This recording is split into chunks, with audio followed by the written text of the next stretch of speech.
My name is Sabelo Knox. They called me useless for years. They laughed at my silence and mocked my dreams. But one night, everything changed. And the same people who ignored me had to learn my name. Welcome to Grace Folktales, where African stories are shared alive. Subscribe and click the notification bell to join our storytelling family. Sabelo Knox stood outside the small gate of the house he grew up in, staring at the peeling blue paint as if it might speak back to him. The evening air in Soweto was thick with smoke from cooking fires and the noise of taxis passing on the main road. He had not planned to come home that day. In fact, he had avoided this place for months. But his younger sister, Lindy, had called him earlier with a trembling voice. "Mama is sick again," she had said. "She keeps asking for you." Sabelo had gone quiet on the phone. He had no money to send, no success story to share, nothing that could make him look useful in the eyes of his family. Still, something pulled him back. He pushed the gate open slowly. The hinge cried out with a sharp sound, announcing his arrival like a warning. Inside the yard, his older brother, Kumo, was fixing a broken chair with a piece of wire. When he saw Sabelo, his face tightened. "So you finally remembered where home is," Kumo said, without standing up. Sabelo forced a small smile. "I came because Lindy said Mama is not well." Kumo laughed, a short, dry sound. "You always have reasons. But when we needed school fees, when we needed food, where were you? Chasing dreams in the city, right?" Sabelo felt the familiar heat rise in his chest. "I was working," he replied quietly. "Looking for something better." Kumo shook his head. "Better? You've been saying that for years. Look at you. No car, no job that anyone can see. You're still the same useless boy who left here with big words and empty hands." Lindy came out of the house before Sabelo could answer. She was thin, her eyes tired, but she smiled when she saw him. "You came," she said softly, stepping between the two brothers. Sabelo nodded. "How is Mama?"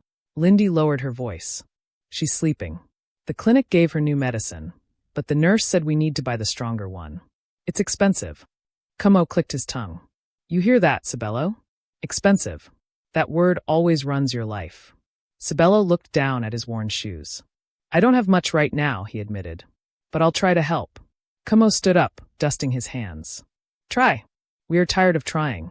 We need someone who can actually do something." The words landed heavy in the small yard, pressing on Sabelo's chest like a stone. Sabelo followed Lindy into the house quietly.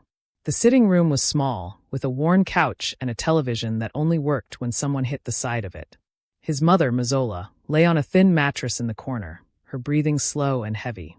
When she opened her eyes and saw him, her lips moved into a weak smile. "My son," she whispered. Sabelo knelt beside her. "Mama, I'm here." She touched his cheek with a trembling hand. "You look thinner," she said.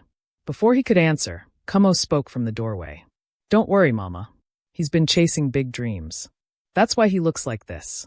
Mazola frowned. "Leave him," she murmured. "He is my child." Sabelo swallowed hard. Even in her weakness, she was still trying to protect him.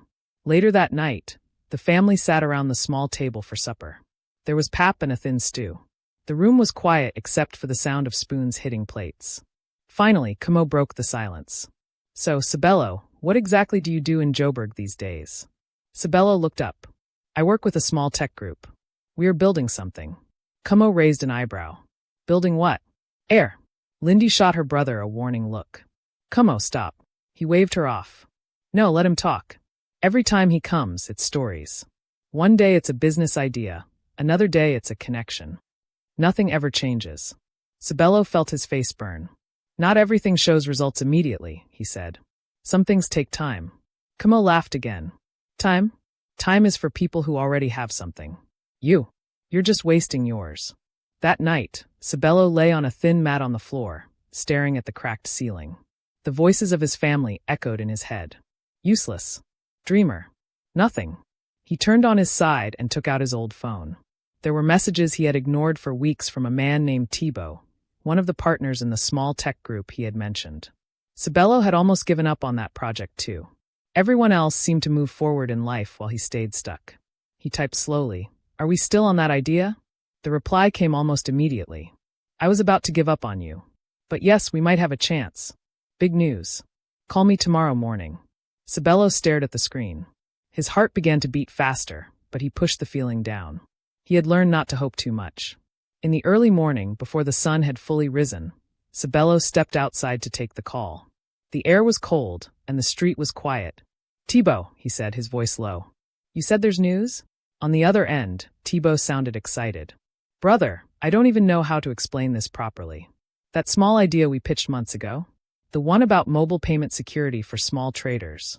Sabelo nodded, even though Thibaut could not see him. "Yes, I remember." Thibaut continued. "A big investor saw our demo. A foreign firm. They want to buy the whole platform. Not just fund us, buy it." Sabelo's chest tightened. "Buy it? Are you serious?" Thibaut laughed. "I thought you would think I'm joking. But I'm not. They sent documents. If everything checks out, this changes everything for us." Sabelo leaned against the wall of the house, his legs suddenly weak. "How much?" he asked carefully. There was a pause on the line. "It's a lot," Thibaut said. "More money than I have ever seen. If the deal goes through, we're talking about millions of dollars." Sabelo closed his eyes. The word millions felt unreal in his mouth. He thought of the thin stew from the night before, of his mother's weak smile, of Kumo's laughter. "But nothing is sure yet, right?" he asked. "Nothing is ever sure," Thibaut replied. "But they're serious. We have a meeting this afternoon. You need to be there. Clean shirt, clear head. This is not a street meeting. This is life-changing business." Sabelo took a deep breath. "I'll be there." When he went back inside, Kumo was already awake, preparing to leave for work. "Where are you going so early?" Kumo asked. Sabelo hesitated. "I have a meeting in town," he said. Kumo smirked. "Another meeting? Let me guess, another promise that will disappear by next week." Sabelo met his brother's eyes. For once, he did not look away. "Maybe," he said calmly. "But maybe not." Kumo shook his head. "You never learn." Lindy watched quietly from the doorway. As Sabelo picked up his small bag, she stepped closer. "I don't know what you're chasing," she whispered, "but I hope today is different for you." Sabelo gave her a small nod. "So do I." On the taxi ride to town, Sabelo watched the city wake up around him. Vendors arranged their goods, people rushed to work, and life moved forward without caring about his fears. He held his phone tightly, replaying Thibaut's words in his head. Life-changing business. Millions of dollars. The words felt too big for his small world. He remembered every insult he had swallowed, every time he had been called useless, every door that had closed in his face. As the taxi turned into the busy streets of Johannesburg, Sabelo whispered to himself, "If this is another false start, I don't know how many more I can take." Yet deep inside, a small flame of hope refused to go out. The meeting took place in a tall glass building in Sandton, a world away from the dusty streets Sabelo knew too well. He stood at the entrance, smoothing his shirt with nervous hands. Inside, everything smelled of polish and money. Thibaut was already there, pacing near the reception desk. "You're late," he said, trying to sound calm but failing. "The investors are upstairs." Sabelo nodded. The taxi broke down. Thibaut sighed. "Brother, today cannot afford breakdowns." As they entered the lift, Sabelo's reflection stared back at him from the shiny walls. For a moment, he saw himself the way his family did, small, uncertain, out of place. The lift doors opened, and the world of suits and quiet voices swallowed him whole. The investors were 2 men and 1 woman, all calm, all polite. One of the men, Juan, spoke with a soft accent. "You are Sabelo?" he asked. "Yes," Sabelo replied. The woman, Mira, smiled slightly. "We've studied your platform. The idea is simple, but the impact is big." Thibaut cleared his throat. "We built it for small traders who get cheated by weak security." Juan nodded. "That is why we are here. We believe this system can scale across several countries." Sabelo listened, his mind racing. They spoke about numbers, expansion, and risk. Words like valuation and acquisition filled the room. Sabelo tried to follow, afraid that one wrong sentence from him might ruin everything. At one point, Juan looked directly at Sabelo. "Why did you build this?" he asked. The room went quiet. Sabelo hesitated, then spoke from his chest. "Because I grew up watching my aunt lose money to fraud. She sold fruit at the taxi rank. People cheated her with fake transfers. I wanted to build something that protects people like her." Myra's eyes softened. "That kind of story matters," she said. "Technology without purpose does not last." Thibaut shot Sabelo a quick look of relief.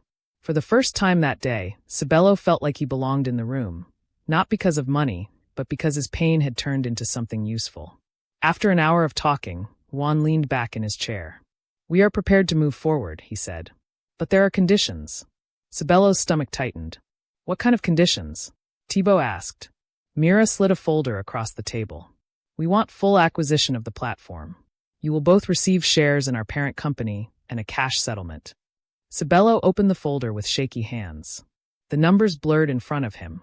He read them again, slower this time. His heart skipped. This was not millions. This was far more than he had ever imagined. Is this correct? He whispered. Juan smiled faintly. Yes. If everything is verified, that is the offer. Sabelo's mouth went dry. He thought of his mother lying on a thin mattress, of Kumo fixing broken chairs, of Lindy counting coins for transport. This is too much, he said before he could stop himself. Thibaut stared at him. Brother, do you hear yourself? Mira leaned forward. It may feel sudden, but this is how big changes often come. Overnight. The word overnight hit Sabelo hard. Overnight. The same word his family used when mocking his dreams. We will give you 24 hours to review the documents, Juan added. Speak to your lawyers. Sabelo almost laughed. Lawyers. The idea felt foreign. He nodded slowly. Thank you. We will review everything. Outside the building, the city noise rushed back into Sabelo's ears. Thibaut grabbed his shoulders. Do you understand what just happened? He asked. Sabelo shook his head. I'm scared to believe it.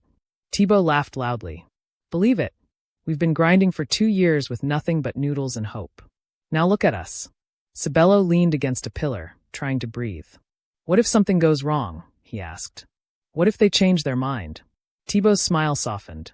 Even if they do, today proved that we were not crazy. That's already something. Sabelo nodded, but his hands were still shaking. On his way back home, Sabelo stopped at a small pharmacy. He bought the stronger medicine the nurse had mentioned. It cost more than he could afford, but he paid anyway. When he reached the house, Lindy looked surprised to see the bag in his hand. Where did you get this? She asked. I managed, he said. Kumo watched from the corner. Managed how? Did your dreams finally start paying? Sabelo did not answer. He went straight to his mother and helped her take the medicine. Mazzola smiled weakly. You always come with soft hands, my son, she said. Even when the world is hard to you. That evening, Kumo confronted him outside. Don't think buying medicine changes anything, he said. You still don't contribute here. Sabelo looked at him calmly. You're right, he said. I haven't been able to help the way you wanted. Kumo scoffed. So at least you admit it. Sabelo met his gaze. But maybe that is about to change. Kumo laughed. I've heard that before. Sabelo did not argue. He knew that words meant nothing anymore. Only results could speak for him now. That night, Sabelo barely slept. His phone lay beside him, the folder from the investor's email glowing on the screen. He read the offer again and again, afraid that the numbers might change if he looked away. He imagined waking up the next morning and finding it was all a dream. His chest tightened with fear. What if he failed again? What if he disappointed everyone one more time? He whispered into the darkness. God, if this is real, help me not to waste it. The silence of the room did not answer him, but his heart felt strangely steady. In the morning, Thibaut called. Our lawyer reviewed the documents, he said. Everything looks clean. This is real, Sabelo. Sabelo sat up slowly. Real, he repeated. Real, Thibaut confirmed. If we sign today, the funds will be processed within hours. Not weeks. Hours. Sabelo's breath caught. So today? Thibaut laughed. Today, brother. Today, your life changes. Sabelo closed his eyes. Overnight. The word returned again, heavier now, more real than before. Sabelo dressed quietly and prepared to leave.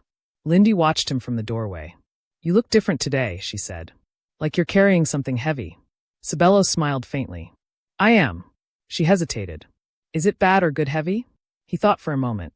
I don't know yet, he admitted. She hugged him tightly. Whatever it is, don't forget us. Sabelo held her a little longer. I won't, he said. And for the first time, he meant it with a certainty he had never felt before. At the lawyer's office, the papers lay neatly on the table. Sabelo's name appeared again and again in black ink. The lawyer spoke about clauses and obligations, but Sabelo's ears rang. He picked up the pen, his hand trembling. Thibaut leaned close. This is it, he whispered. Sabelo nodded. He thought of every insult he had swallowed, every door that had closed. Then he signed. The pen moved smoothly, as if it had been waiting for this moment all along.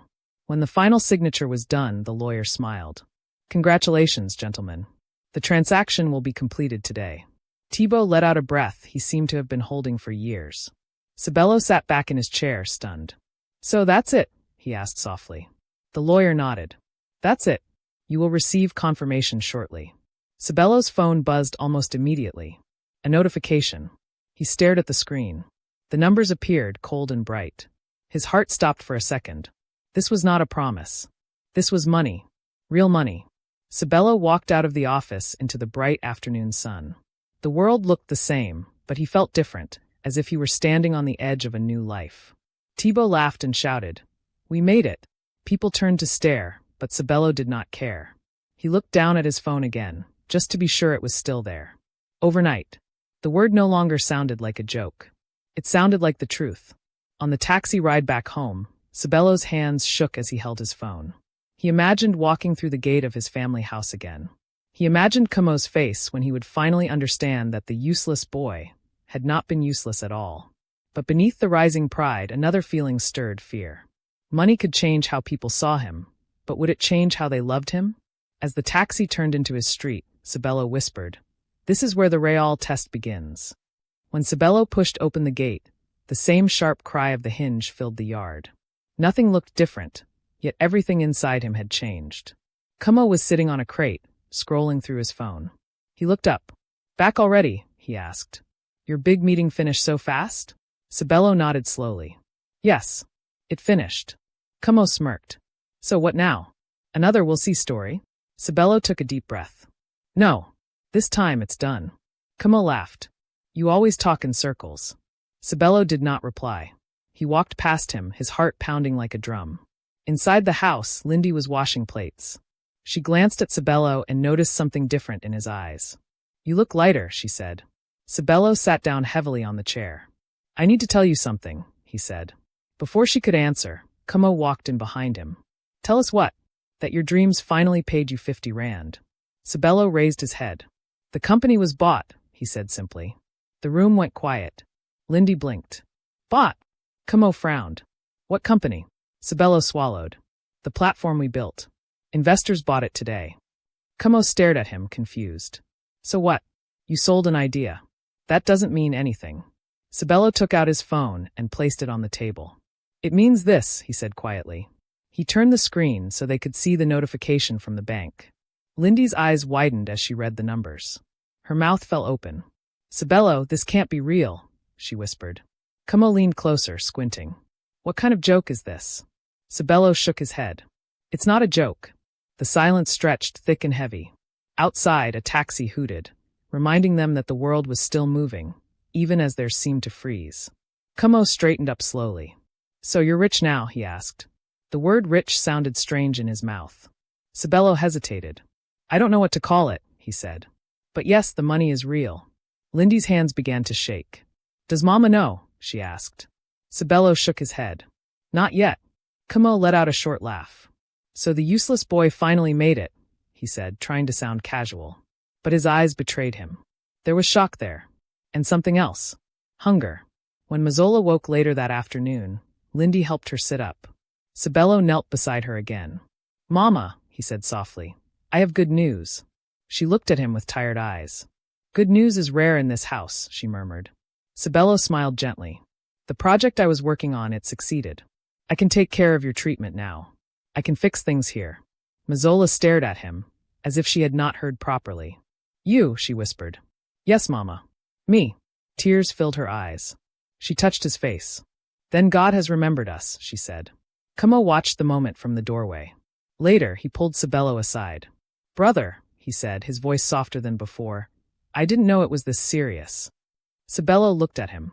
"You didn't want to know," he replied. Kumo shifted uncomfortably. "You know how life is. We speak hard words when we are tired." Sabelo nodded. "I know how life is," he said quietly. The air between them felt different now. The old balance had changed, and neither of them knew how to stand in this new space. That evening, neighbors began to notice the strange energy in the house. Lindy whispered to a friend at the gate, and the friend's eyes widened. By nightfall, 2 people had already stopped by to greet Sabelo. "We heard you're doing well now," one of them said with a wide smile. Sabelo forced a polite nod. I'm fine, he replied. The smiles grew bigger. We are happy for you, they said, their eyes lingering on his phone, his shoes, anything that hinted at change. Sabelo felt a chill. The news was spreading too fast. Kamo's tone changed completely over the next few days. Brother, you should rest, he said one morning. You've worked hard. Let me handle things around here. Sabelo raised an eyebrow. Since when do you volunteer for that? Kamo laughed awkwardly. People grow. Sabelo did not argue, but he noticed how Kamo now watched him closely, as if trying to measure his worth in money. The same eyes that once looked down on him now followed his every move. Lindy, however, stayed the same. One evening, she sat beside Sabelo. I'm happy for you, she said softly. But I'm scared too. Sabelo looked at her. Scared of what? She hesitated. That people will stop seeing you as my brother and start seeing you as what you can give. Sabelo's chest tightened. I'm scared of that too, he admitted. They sat in silence, listening to the sounds of the street. For the first time, Sabelo understood that money could open doors, but it could also build walls. The next day, Kamo brought up a plan. With your money we could expand, he said eagerly. Buy a bigger place. Start a business. I've always wanted to run a car wash. Sabelo looked at him. You've never mentioned that before. Kamo shrugged. I've always had ideas. I just didn't have the capital. Sabelo nodded slowly. Ideas are easy, he said. Commitment is harder. Kamo's smile stiffened. So you won't help your own brother? Sabelo met his gaze. Helping is different from throwing money into air. That night, Sabelo overheard Kamo on the phone. Yes, he has money now, Kamo whispered. A lot. Things are about to change for us. Sabelo stood in the shadows, listening. His stomach twisted. He realized that his success had already become a story in other people's mouths, and he had not even learned how to carry it himself. The words useless, and nothing no longer followed him, but new words were forming around him. Rich. Lucky. Solution. Sabelo decided to take Mazola to a private clinic the following week. The doctor spoke kindly and explained her condition in clear terms. With proper treatment, she can recover well, the doctor said. Lindy squeezed Sabelo's hand. Thank you, she whispered. Outside the clinic, Mazola looked up at her son. I prayed for you to find peace, she said. I did not pray for money. But if money brings peace, then may it not change your heart. Sabelo nodded. I will try, Mama. As the days passed, more relatives began to call. People who had not spoken to Sabelo in years suddenly remembered his name. We heard about your breakthrough, an uncle said. We should meet. Sabelo replied politely, but felt a growing heaviness in his chest. Every call came with hidden weight. Every greeting carried a silent request. He started to wonder if anyone would still look for him if the money disappeared again. One evening, Kamo suggested a small family gathering. People should celebrate you, he said. Let them see that our family has success too. Sabelo hesitated. Do you want to celebrate me, he asked, or what I can give? Kamo frowned. Why are you making it complicated? Sabelo looked away. Because it is complicated. He could already imagine the smiles, the praise, and the quiet demands that would follow. That night, Sabelo sat alone in the yard, staring at the same peeling blue gate he had once feared to open. The word useless echoed faintly in his memory, but it no longer hurt the same way. What hurt more was the way people's eyes had changed. He realized that becoming a billionaire overnight had not solved his deepest problem. It had only revealed it. The real struggle was not proving his worth to the world, but protecting his heart from being turned into a wallet. The family gathering happened 2 days later. Plastic chairs filled the yard, and someone brought a small speaker to play music. Neighbors arrived with wide smiles and loud laughter. We are proud of you, Sabelo, one man said, clapping him on the back. Sabelo nodded politely, feeling like a guest at his own life. Kamo moved through the crowd like a host, telling everyone, This is my brother, the businessman.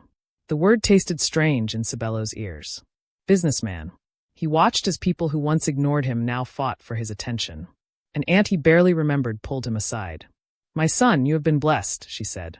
And blessings are meant to be shared. Sabelo smiled weakly. I agree, he said carefully. But shared wisely. She laughed, as if he had made a joke. Of course. My shop has been struggling. Just a small loan could turn things around. Sabelo felt the familiar pressure in his chest. He nodded without promising anything. As soon as she left, another relative took her place. Different smile. Same request. Kamo cornered him near the gate. You see, he said. People respect you now. Sabelo looked at the yard full of eager faces. Is this respect, he asked quietly, or need? Kamo frowned. Does it matter? Sabelo's voice hardened. It matters to me. Kamo scoffed. You've changed, he said. Sabelo met his eyes. No, he replied. I'm finally being seen. There's a difference. Later that night, when most guests had left, Kamo sat beside Sabelo. Brother, he began, his tone careful. You know I've always wanted to start something. The car wash idea. We could begin tomorrow if you help me. Sabelo sighed. Kamo, I'm not against helping you, he said. But I won't fund things without a plan. Kamo's face tightened. So you don't trust me? Sabelo looked at him steadily. Trust is built on effort. Show me your effort. The silence between them grew thick again. The next morning, Sabelo met with a financial advisor in town. The man spoke calmly about planning, boundaries, and protecting oneself from emotional spending. Money is not just power, he said. It is pressure. Sabelo nodded. I already feel that. The advisor smiled knowingly. Then learn early to say no. No is not cruelty. No is clarity. The words stayed with Sabelo as he walked back into the noisy street. Back home, Kamo was waiting. I've written some ideas, he said, holding out a few scribbled pages. Sabelo took them and read quietly. The plan was thin, full of hope but little structure. This is a start, Sabelo said honestly. But it needs work. Kamo's shoulders dropped. You think I'm stupid, he muttered. Sabelo shook his head. No. I think you're used to surviving, not planning. There's a difference. Kamo turned away, anger and shame mixing on his face. That evening, Mazola called Sabelo to her side. Your brother is hurting, she said gently. Do not let money turn you into stone. Sabelo took her hand. Mama, I don't want to be stone, he said. But I also don't want to be broken again. She nodded slowly. Then walk the narrow road. Help when help builds. Refuse when giving destroys. Sabelo kissed her hand, grateful for her simple wisdom. The pressure did not stop. Messages came from old friends, distant cousins, even strangers who claimed connection. Remember me? One message read. Sabelo stared at the screen. He did not remember. He turned off his phone and sat in the quiet room, breathing slowly. The noise of the world felt too loud. He wondered how people with money survived this constant pull on their hearts. One afternoon, Lindy found him sitting alone. You've been quiet, she said. Sabelo looked up. I'm learning, he replied. Learning what? She asked. That success is lonely if you don't protect your circle, he said. Lindy smiled sadly. Your circle is still here, she said. Even when we don't understand you. Sabelo nodded. That's why I'm trying to understand myself first. Kamo finally lost patience. So that's it, he snapped one evening. You're rich now, and the rest of us must beg for scraps? Sabelo stood up slowly. No one is begging, he said. But I'm not here to be a bank. Kamo laughed bitterly. Then what are you here for? Sabelo's voice softened. To be your brother. If you still want one. The words hit Kamo harder than any insult. He looked away, his jaw tight. I don't know how to be your brother anymore, he admitted quietly. Sabelo felt a familiar ache in his chest. We can learn again, he said. Kamo shook his head. You're too far ahead now. Sabelo stepped closer. No, he said firmly. I just walked longer in the dark. You're still walking. That's all. A week later, Sabelo moved into a small apartment in town, not out of pride, but out of need for space. When he told his family, Lindy hugged him. Don't disappear, she said. I won't, he promised. Kamo said nothing. The silence between them felt unfinished, like a sentence cut in half. In his new place, Sabelo sat on the edge of the bed, surrounded by boxes he had not yet opened. The quiet was loud. He thought of the boy who once stood outside a peeling blue gate, afraid of being mocked again. He whispered to the empty room, You're not useless. The words felt strange but necessary. He was learning to speak kindly to himself for the first time. One night, Kamo called him. The line was silent for a moment before his brother spoke. I messed up today, Kamo said. I shouted at a man who offered me work. I felt small. Sabelo closed his eyes. I've felt small my whole life, he said. It doesn't mean you are small. Kamo sighed. I don't know how you survived it. Sabelo replied softly. I didn't always. I just didn't stop. They met the next day for coffee. The space between them was still awkward, but it was softer. I don't need your money, Kamo said suddenly. Sabelo raised an eyebrow. Are you sure? Kamo nodded. I need your respect. The same way you wanted ours. Sabelo felt something loosen in his chest. You have it, he said. It was not a full healing, but it was a beginning. Over time, Sabelo started a small fund for young traders in his area, the kind of people his aunt had once been. He did it quietly, without announcements. Watching a woman secure her first safe payment system, he felt a deep, steady peace. This was the kind of sharing that built, not drained. The world still called him lucky.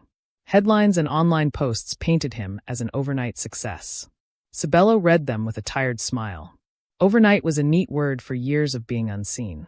He knew the truth, even if the world preferred the simple story. One evening, he returned to the old house to visit Mazola. She looked stronger now, her eyes clearer. You are standing straighter, she said. Sabelo smiled. I'm trying to carry my life better. She nodded. Then carry it with clean hands. He promised he would try. As Sabelo walked out of the yard, he paused at the peeling blue gate. He ran his hand over the rough paint and remembered the boy who once stood there feeling small. The memory no longer burned. It simply reminded him how far he had come and how carefully he needed to walk forward. In the quiet of the street, Sabelo lifted his face to the night sky. The word useless had once been a shadow over his name. Now it was just a word he had outgrown. But the journey of becoming whole, of learning when to give, when to stand firm, and when to forgive was still unfolding. Money had changed his world overnight. Healing would take longer. Please subscribe, like that, and share.